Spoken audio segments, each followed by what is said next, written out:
Jadi Pak Kristo, ini sebetulnya ada sebuah fenomena ini. Anak muda banyak yang tidak meminati, katakanlah untuk sekarang tidak meminati pertanian. Karena begini, diversifikasi katakanlah atau metode kerja yang selama ini misalnya orang muda kurang meyakini bahwa kok dari dulu saya punya orang tua ini misalnya petani dengan modalnya parang, ada tofa, ada yang namanya pisau. Tapi mestinya kan kita dorong untuk modernisasi, katakanlah modernisasi dari metodologi pekerjaan anak muda yang katakanlah dia mesti naik kelas. Harus ada semacam metode modernisasi untuk dia boleh gunakan, katakanlah kalau mau bertani dia mesti naik katakanlah traktor supaya ada gengsinya atau naik kelas dia. Nah, kira-kira misalnya selama ini Pak Kristo melihat ini kira-kira anak muda, kenapa kemudian meminati sedikit yang meminati ini? Mestinya kan kita dorong juga supaya ada modernisasi metodologi pekerjaan yang itu dilakukan kira-kira. Ya, memang sistem pertanian yang sekarang itu harus didesain ulang. Memang terkadang itu anak muda itu banyak yang tidak berminat di dunia pertanian karena beberapa kendala. Pertama, keterbatasan tentang sumber daya, dalam hal ini modal, katakan. Modal kerja. Yang berikut itu tentang alsintan. Ya. Alat-alat pertanian yang bisa mendukung itu. Tetapi sesungguhnya kalau saya melihat secara kasat mata itu memang alat-alat pertanian belum memadai. Tetapi anak-anak muda sekarang itu ini soal mindset ya. Anak-anak muda sekarang ini mindset mereka tentang petani itu bukan menjadi pilihan. Petani itu adalah pilihan bagi orang tua, bukan bagi anak muda. Karena ya itu tadi, mungkin karena mereka tidak mau supaya pakai linggis lagi, tetapi mereka masuk kebun pakai traktor. Sesungguhnya itu alsintan itu saya lihat itu sudah cukup banyak. Ya. Walaupun belum memadai. Hanya tinggal bagaimana ini harus ada sebuah penetrasi yang datangnya dari pemerintah. Ya. Sehingga pemerintah itu yang memiliki daya dorong yang kuat agar bagaimana anak-anak muda milenial itu bisa terjun secara masif dan massal di dunia pertanian. Tentunya kita dorong dunia pertanian yang berorientasi usaha tani. Ya. Nah, di situ pemerintah harus menyediakan tentang bagaimana pasarnya. Ya. Saluran distribusi dan pasar. Ya. Kalau itu tidak tersedia, akan membuat etos kerja dan semangat kerja dari anak-anak muda itu bisa melemah. Nah, memang ini sekali lagi pemerintah itu sebagai kreator. Nah, itu tugas pemerintah sebagai kreator sehingga dia mendrive. Kalau pemerintah menunggu, maka sampai kapanpun seperti ini situasinya seperti yang kita alami tahun kemarin sampai dengan ini dan ke depan. Jadi pemerintah yang harus berinisiatif sebagai kreator mendrive, mendorong anak-anak muda ini sehingga anak-anak muda ini bisa secara massal bersama-sama terlibat dan masuk ke dalam sektor pertanian. Tentunya sistem pertanian itu harus kita tata ulang lagi dari hulu sampai dengan hilir. Tentunya di dalam ada tata niaganya seperti apa. Hilirnya itu sistem pertanian sekarang itu kalau anak muda kita dorong untuk mereka mengambil di hilir.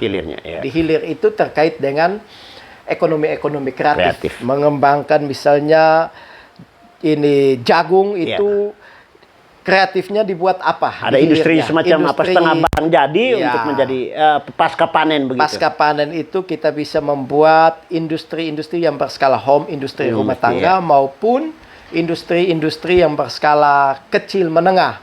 Tentunya tugas pemerintah untuk bagaimana supaya bisa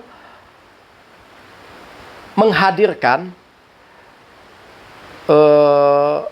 pabrik-pabrik yang kalau saya sebut itu setengah jadi itu ada di TTU misalnya, tetapi kontinuitas supply kebutuhan itu yang kadang-kadang tidak terjadi, rantai pasoknya itu putus.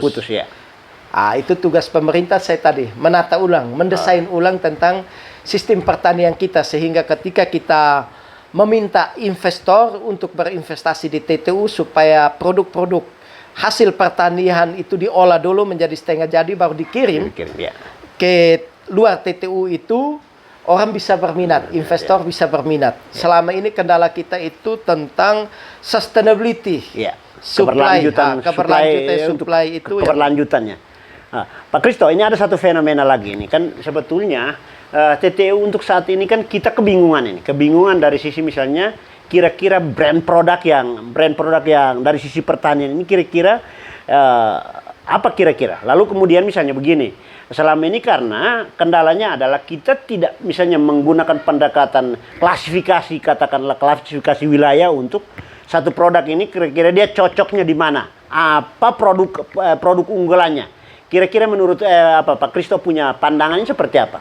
Ya, makanya saya bilang harusnya sejak awal kita dalam konteks kita di TTU ya, Pemda mendesain ulang sistem pertanian kita di TTU. Setelah desain sistem pertanian kita bisa lihat membuat pemetaan berdasarkan zona. Zona misalnya dibuat zona, itu tugas Bapeda dengan OPD-OPD terkait lainnya untuk membuat zona. Katakan misalnya di Pantura atau yang daerah dataran rendah di Mamsena katakanlah, Mamsena di ini Inggureo sampai dan Lurasik, begitupun di Ponu itu menjadi sebuah kawasan misalnya pertanian lahan basah. Ya, kita punya data tentang lahan pertanian, lahan kering dan lahan basah. Lahan basah kita sangat kecil.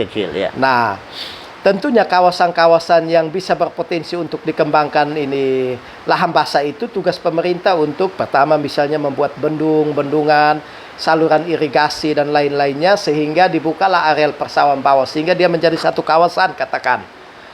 Di zona mana lagi katakan di wilayah Miomafa Barat sampai di Mutis.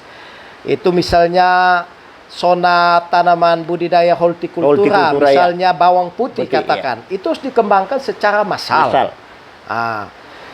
Itu didesain, misalnya semua diminta masyarakat pemerintah menyiapkan sumber daya, resources yang lain. Modal alsintan, untuk membantu masyarakat diminta tanam bawang putih aja. Supaya ada kenaikan produksi, lalu kemudian sustainability-nya terjadi. Makanya harus dibagi zona. Dan masing-masing zona itu juga harus klaster apa yang cocok. Nah, itu tentunya kita kembali lagi kepada teman-teman di kampus ya, hasil-hasil penelitian khususnya di teman-teman di Fakultas Pertanian Unimor itu sudah memiliki hasil penelitian tentang struktur tanah, geologi dan lainnya bahwa kawasan ini cocok untuk pengembangan apa. Nah, itu yang harus disinkronkan oleh pemerintah dengan dunia kampus sehingga membuat desain sistem pertanian itu lebih komprehensif. Nah, kalau misalnya sistemnya dibiarkan seperti ini, maka yakin dan percaya saya tidak ada investor yang mau berinvestasi di TTU. Itu yang tadi saya mau tanya itu. Sebetulnya kan pertanian ini kan juga bukan hanya persoalan modal, tapi mesti ada intervensi katakanlah pihak ketiga. Pihak ketiga dalam artian misalnya apakah misalnya perlu ada namanya investor untuk menginvestasikan katakanlah potensi untuk pengembangan pertanian ini sebagai sebuah basis produksi yang diandalkan kira-kira. Ya, jadi begini. Banyak orang sebenarnya yang bercita-cita berinvestasi di TTU. Hanya masalah yang kita hadapi adalah rumit dan ruwetnya mekanisme perizinan. Nah, investor itu kan tidak mau yang ribet-ribet. Mereka itu pertama itu butuh keamanan berinvestasi dan kenyamanan berinvestasi. Dan yang berikut, para investor juga percaya. Misalnya kita berinvestasi di TTU itu iklimnya kondusif. Karena apa? Ada jaminan dari pemerintah. Karena kalau misalnya terkait dengan lahan, kita mau berinvestasi. Nah, carut-marutnya lagi soal tanah ulayat, tanah suku. Nah, disinilah pemerintah harus hadir. memberikan kenyamanan. Tugas pemerintah adalah bagaimana melakukan pendekatan dengan peranata-peranata sosial yang ada terkait dengan hak ulayat, hak tanah suku, supaya bisa dicari komunikasi yang tidak merugikan kedua belah pihak. Sehingga investor datang itu dengan sukacita menginvestasikan uangnya. Kalau semakin banyak orang berinvestasi di situ, yakin dan percaya akan menyerap banyak tenaga kerja. Ketika tenaga kerja itu terserap, maka akan meningkatkan pendapatan ekonomi masyarakat. Kalau pendapatan ekonomi masyarakat maka dia membentuk yang namanya PDRB tadi. PDRB kita akan terstruktur secara baik. Selama ini penyumbang terbesar PDRB di TTU kan sektor pertanian.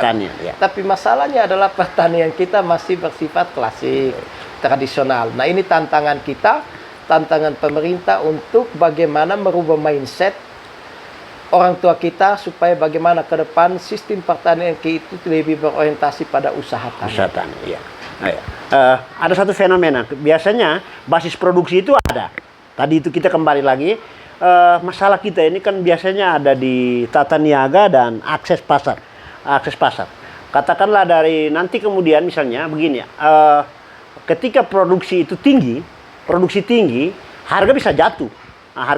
Nah, kira-kira misalnya konsep Pak Kristo itu kira-kira misalnya untuk menjaga semacam stabilitas antara harga dan ketersediaan ini, kira-kira misalnya metode yang paling cocok itu seperti apa kira-kira? Mudah bagi kita. Kalau pemerintah serius, pertama pemerintah itu harus mendirikan yang namanya BUMD atau Prusda.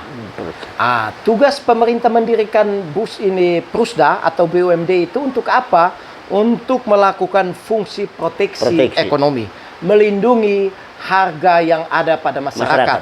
Nah, di situ setelah mendirikan Prusda itu bisa saja ada dua yang sesuai segmentasi. Misalnya Prusda yang bergerak di bidang pertanian dan hortikultura. Prusda yang bergerak di bidang misalnya komoditi hasil hutan misalnya.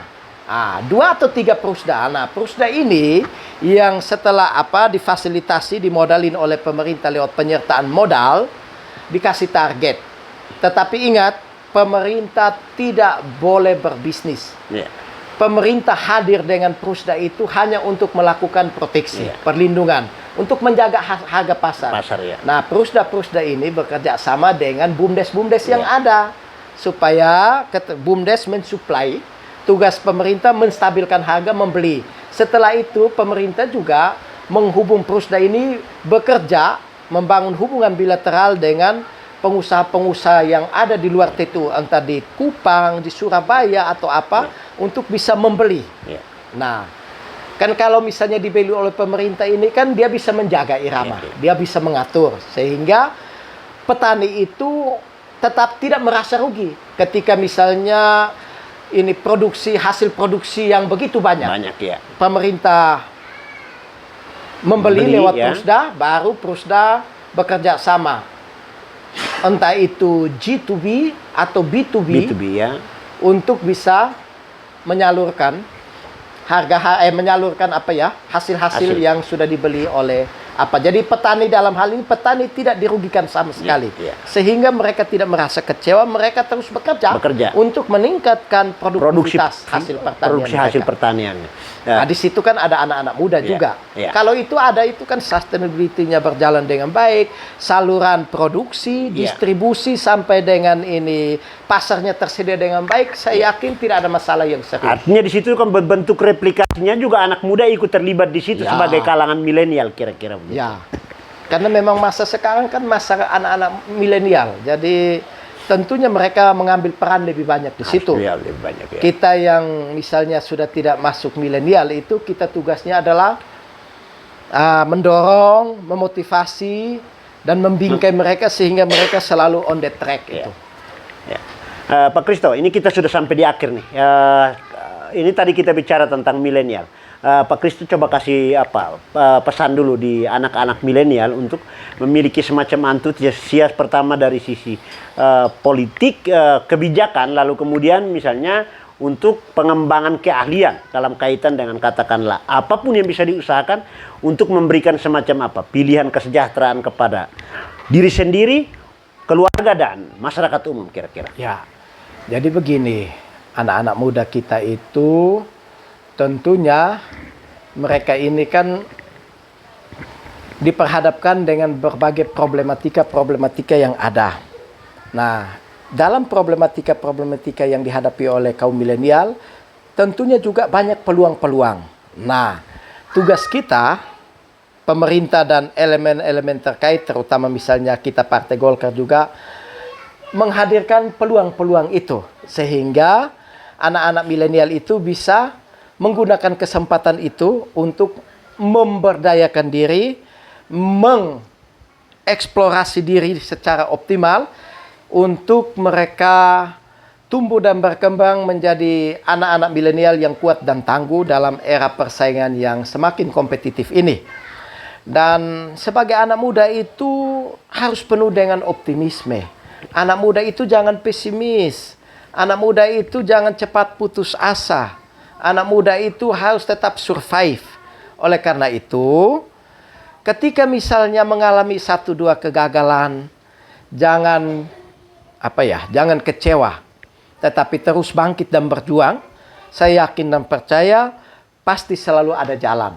Nah, tugas kita tadi seperti yang saya sampaikan terdahulu, pemerintah bersama dengan komponen-komponen stakeholder terkait membuka akses, membuka peluang sehingga anak-anak muda milenial itu bisa memanfaatkan. Ya, tentunya tadi kita harus memberikan dorongan yang kuat, menjadi kreator, mendrive sehingga anak-anak muda itu bisa terlibat aktif. Kalau anak-anak muda kita tidak didorong juga mereka akan lebih memilih diam, pasrah terhadap situasi dan kondisi yang ada. Nah, tugas kita bersama, tidak hanya Partai Golkar, tidak hanya pemerintah, tetapi kita semua punya tanggung jawab moral yang sama untuk bagaimana memberdayakan kaum muda milenial. Kalau politik itu adalah pilihan, politik itu soal passion, politik itu soal keberpihakan, politik itu soal prinsip. Oleh karena itu, kalau anak muda yang terjun dalam dunia politik itu artinya sudah memilih dunia politik sebagai jalur pengabdian, tekuni dengan militan, penuh dengan konsistensi dan komitmen. Seperti yang tadi, politik itu soal pilihan keberpihakan. Berpihak kepada siapa? Berpihak kepada rakyat banyak. Karena di politik yang kita kejar adalah bonum comune, kesejahteraan bersama. Sehingga bagaimana mencapai kesejahteraan bersama itu kan ada banyak instrumen yang tersedia di dalam dunia politik. Bisa saja di jalur eksekutif, legislatif, dunia usaha dan lain sebagainya, tetapi dibingkai dalam sebuah politik kebijaksanaan. Nah, jadi politik itu bukan hanya soal kebijakan, tapi kebijaksanaan. Kebijaksanaan ini mengandung roh, mengandung rasa keadilan. Oleh karena itu, sebagai orang yang diberikan mandat untuk misalnya mengatur masyarakat, harus selalu dipenuhi dengan berbagai roh kebijaksanaan. Karena apa? Kebijaksanaan itu mengandung tentang sebuah keadilan, rasa keadilan, keberpihakan. Keberpihakan kepada siapa? Kepada rakyat. Rakyat siapa? Rakyat yang mengalami kesusahan, rakyat yang hari ini tidak bisa makan, rakyat yang hari ini berpikir hari ini makan apa, besok makan apa. Kalau kadang-kadang orang politik ini kan, kalau rakyat kecil itu kan berpikir hari ini makan apa. Kadang-kadang kita orang politik hari ini makan siapa. Nah, itu mindset atau pameo yang selalu berkembang yang sesungguhnya tidak boleh lagi ada. Orang politik tidak boleh berpikir bahwa hari ini makan siapa. Tetapi orang politik harus berpikir hari ini saya mau membantu siapa, dengan cara apa, dan bagaimana. Itu yang harus ditanamkan kepada anak-anak muda. Bahwa politik itu penuh dengan kebaikan. Politik itu penuh dengan sukacita. Politik itu penuh dengan asas kemanfaatan bagi banyak orang. Oleh karena itu, anak muda jangan ragu-ragu masuk di dalam dunia politik. Dunia politik ini sangat terbuka. Tetapi tentunya harus mempersiapkan diri secara Secara baik. baik, ya. Karena dunia politik itu kan penuh dengan Intrik. berbagai intrik-intrik, berbagai gosip-gosip, berbagai kepentingan-kepentingan yang fragmentasinya kadang-kadang itu sulit kita prediksi. Tetapi itulah politik dinamika yang harus anak-anak muda juga secara pelan-pelan masuk dan terlibat di situ. Bila perlu masuk dan terlibat di dalam area kekuasaan itu. Masuk partai politik, berjuang menjadi DPR, sehingga bisa menjadi penentu kebijakan tentang banyak orang itu. Pak Kristo, ini kan sebetulnya ada satu fenomena tentang milenial. Sekali lagi tentang milenial. Kita diperhadapkan pada satu kondisi. Zaman sekarang ini istilahnya kita berada pada satu zaman yang namanya zaman 4.0, 4.0. Ini coba Pak Kristo kasih pesan dulu ke anak-anak muda di masa 4.0 dengan semacam informasi dan telekomunikasi ini menjadi semacam andalan untuk seluruh segmen kehidupan. Sekarang kita kan lagi di era 4.0, 4.0.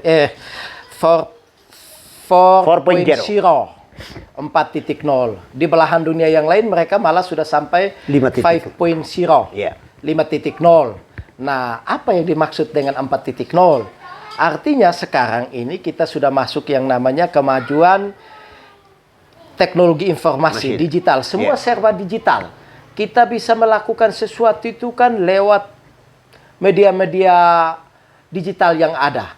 Misalnya kita mau jadi petani. Setelah itu kita bisa menjual hasil kita, tidak perlu kita ke pasar, cukup kita masuk ke marketplace atau berbagai aplikasi-aplikasi yang menyediakan tentang ini menjual hasil-hasil pertanian atau ini hasil-hasil kuliner dan lain sebagainya. Jadi yang dimaksud dengan 4.0 adalah semua serba digital.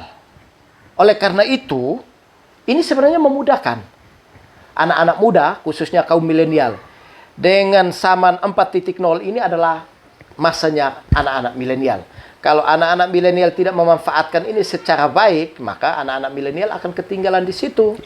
Jangan sampai anak-anak milenial itu hanya memanfaatkan ini dengan medsos, Facebook, WA, Instagram, TikTok, dan lain sebagainya. Memang ini zamannya itu, tetapi bisa juga manfaatkan itu untuk kepentingan lain yang jauh lebih besar. Dalam misalnya berbisnis. Berbisnis ini kan ada banyak marketplace di situ. Tinggal memanfaatkan media itu, digital itu untuk kepentingan pengembangan usaha dan lain sebagainya. Jadi saya yakin dan percaya kaum milenial di atas 80% tidak melek dengan yang namanya 4.0. Hanya memanfaatkannya itu yang belum maksimal, berbanding secara maksimal atau secara proporsional. Digital itu berkembang dengan cepat, tetapi kita tidak memanfaatkan itu dengan baik untuk kepentingan pengembangan dunia usaha, bisnis, dan lain sebagainya dalam konteks untuk menghasilkan sesuatu yang berguna bagi diri sendiri maupun berguna bagi orang banyak. Baik, terima kasih Pak Kristo. Dialog kita hari ini sukses untuk Pak Kristo dan selamat sore. Terima kasih Bang Max, sukses juga untuk Bang Max, selamat sore.